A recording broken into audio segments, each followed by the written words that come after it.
Hi hello welcome to our channel.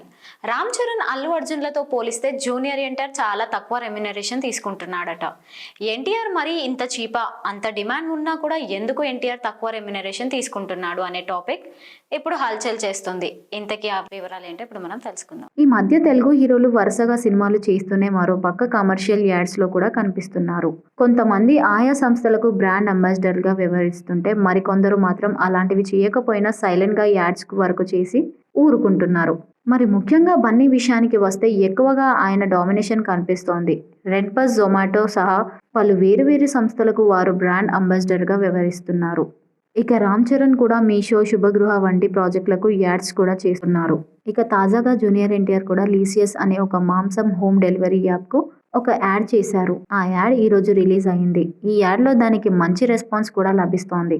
అయితే ఇప్పుడు వీళ్ళు ఎంత రెమ్యునరేషన్ తీసుకుంటున్నారు అనే విషయం మీద చర్చ జరుగుతోంది. అల్లు అర్జున్ ఒక్కో యాడ్ చేయడానికి సుమారు 8 కోట్ల రూపాయలు తీసుకుంటున్నారని తెలుస్తుండగా, రామ్ చరణ్ ఒక్కో యాడ్ చేయడానికి 7 కోట్ల రూపాయలు తీసుకుంటున్నారని అంటున్నారు. అయితే తారక్ మాత్రం లీసియస్ యాడ్ చేసేందుకు కేవలం 2 కోట్లు మాత్రమే చేశానని వాదన వినిపిస్తోంది.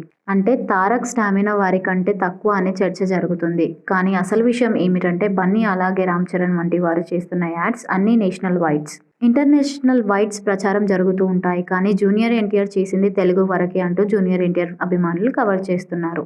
అయితే మొత్తానికి RRR, పుష్ప వంటి సినిమాలతో సూపర్ క్రేజ్ అందుకున్న ఈ హీరోలలో అల్లు అర్జున్, రామ్ చరణ్ మాత్రమే దాన్ని వాడుకుంటున్నారని, అందుకు ఎన్టీఆర్ ఆ క్రేజ్ వాడుకునేందుకు ఎందుకో సిద్ధంగా లేరనే వాదన వినిపిస్తోంది. సినిమాల విషయంలో కూడా పుష్ప తర్వాత అల్లు అర్జున్ పుష్ప 2 లైన్లో పెట్టారు. రామ్ చరణ్ కూడా రామ్ చరణ్ 15, అలాగే ఇప్పుడు రామ్ చరణ్ 16 కూడా లైన్లో పెట్టినట్లు చెబుతున్నారు. కానీ ఎన్టీఆర్ కొరటాల శివ సినిమా విషయం మీద ఇంకా సందిగ్ధం కొనసాగుతోంది.